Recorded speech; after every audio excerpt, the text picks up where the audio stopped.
Hi అండి, నమస్తే. Welcome to bun and మీ. ఏవండు, ఇవాళ నా మేనత్త పుణ్యమాని అనుకోకుండా ఒక మంచి అమ్మవారి గుడికైతే వెళ్ళామండి. సో ఇదైతే హఫీజ్పేట్లో ఉంది. ఈ టెంపుల్ అయితే మేము ఆల్మోస్ట్ లైక్ 2018 ఆ టైంలో వెళ్ళిన టెంపుల్ అండి. సో ఆ టైంలో మా అత్త ఒక మొక్కున్నారండి నా కజిన్ కోసమని.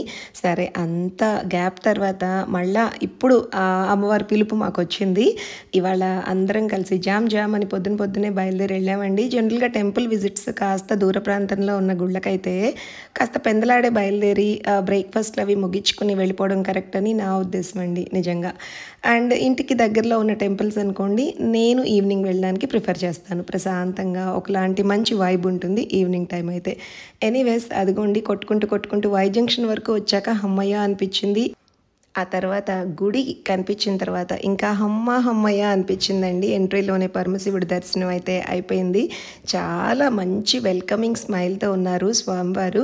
అండ్ పైన కనకదుర్గమ్మ తల్లి దర్శనం కూడా జరిగిందండి. సో బేసిక్గా టెంపుల్ ఏంటంటే కనకదుర్గమ్మ టెంపుల్ అండి. అండ్ ఇరువైపులా కూడా ఇద్దరి అమ్మవార్లతోటి చక్కగా నిండుగా చాలా అంటే చాలా బాగుంటుంది. వచ్చేది నవరాత్రులు కాబట్టి నేను ఈ వ్లాగ్ ఇప్పుడు రిలీజ్ చేయడం జరిగిందండి. సో ఆ చుట్టుపక్కల ఎవరైనా ఉంటే మాత్రం ఖచ్చితంగా వెళ్ళి దర్శనం చేసుకోండి. ప్రతిరోజు నిత్యం నవరాత్రుల పూజలు చాలా ఘనంగా చాలా బాగా చేస్తారంట. అండ్ పంతులు గారు ఈజ్ వెరీ స్వీట్ అండి, వెరీ డౌన్ టు ఎర్త్. మనం అడగకపోయినా అడిగిన వాటికి చాలా చక్కగా వివరాలన్నీ చెప్పారు. ఇంకా అడగని వాటికి కూడా అమ్మ ఇలా ఉంటుంది, మీకు ఇష్టమైతే రండి, విజిట్ చేయండి అలా అనమాట. ఎంతో ఓపిక్గా. అదిగోండి పోచమ్మ తల్లి అండి. ఫస్ట్ నేను వెళ్ళంగానే దర్శనం చేసుకున్న అమ్మవారు ఎంత కళగా ఉన్నారో నిజంగా చాలా బాగుంది. అలాగే జంట నాగులండి. సో నాగేంద్ర స్వామి వారి దర్శనం కూడా అయిపోయింది.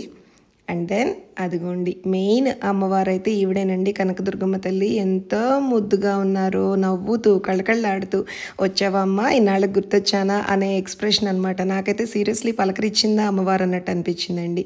సో ఇకపోతే మా అత్త అండ్ మావయ్య అండి, వాళ్ళు ఏదైతే మొక్కున్నారో ఐటమ్స్ అన్ని తీసుకొచ్చి పంతులు గారికి ఇచ్చారు. అదిగోండి బుల్లి గణపయ్య. సో ఎంట్రీలోనే గణపయ్య ఉంటారు, ఆయనకి కూడా దండం పెట్టుకుని మనం లోపలికి వెళ్ళిపోవచ్చు. అండ్ దెన్ ఇదిగోండి ఇంకొక అమ్మవారండి, ఎల్లమ్మ తల్లి. లెఫ్ట్ సైడ్ ఉంటారు ఈవిడ. సో ఇరువైపులా అన్నాను కదా. అండ్ ఈ అమ్మవారు కూడా ఎంత ప్రసన్నంగా ఉన్నారోనండి, నిజంగా చూసే కొద్దీ చూడాలనిపించేలా ఉన్నాయన్నమాట. అన్నీ కూడా లైక్ విగ్రహాలు 3 కూడా.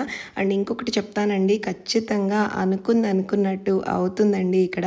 సో అది వారి నమ్మకం. అండ్ నేను ప్రత్యక్ష సాక్ష్యంగా మా అత్తను చూశాను కాబట్టి ఈవిడ జస్ట్ డోంట్ బిలీవ్ అండి. అత్త కోరుకున్న కోరిక ఒకటి, తన లైఫ్లో అన్ని వరుసగా అంతా బాగా జరిగినాయి అమ్మ, ఎందుకు కోరుకున్నానో కానీ వెళ్దాము అంటే చక్కగా నాకు కూడా ఇవాళ దర్శన భాగ్యం అయితే జరిగింది. సో అదండి, ఫైనల్గా అర్చనది చేంజ్ చేసుకున్నాము. ప్రశాంతంగా లెఫ్ట్ నుంచి ఎంట్రీ ఇచ్చి రైట్ నుంచి దిగిపోయాము. అలా ఇరువైపులా మెట్లు ఉంటాయండి, ఎవరైనా కొత్తగా వెళ్ళిన వాళ్ళు కన్ఫ్యూజ్ అవ్వకండి.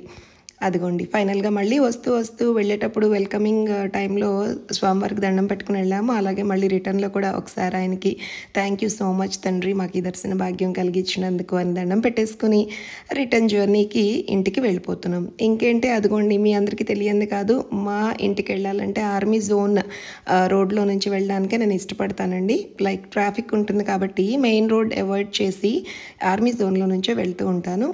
సో అదండి ఇవాల్టి నా చిట్టి వ్లాగ్.